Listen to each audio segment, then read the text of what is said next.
Hi, Melissa Reikup here with Reikup Recruiting. I have my career cue for you today as I'm reading all about the big pull and tug of employers wanting people back in the office and employees not wanting to be back in the office. And I realized that I have been here before. I, as a single parent, told my family business, my parents, that I was going to work an abbreviated day. And they were like, no way. Everyone believed in butts and seats and in the office. And I was motivational for other people. But I was also a working parent, and I wanted to put my kids on the bus and be there when they got home and coach the soccer team. And I needed to have the flexibility. And frenetic working parents exist to this day. But I just decided that I was going to do this. Now you might say, oh, well, you work for a family business, it's easier. It wasn't.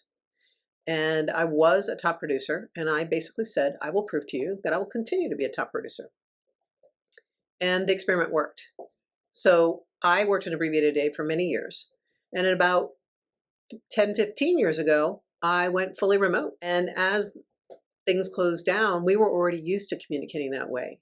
And so there was no push or pull to get back to the office because we didn't have to prove anything. And yes, building relationships is important. And yes, those casual conversations by the coffee maker are important.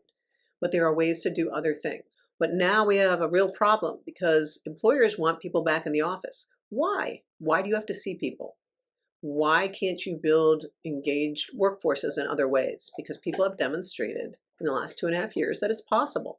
And if employees say they don't want to be back in the office, we all need to start listening to each other and figuring out middle ground for what works. And there are pros and cons to everything.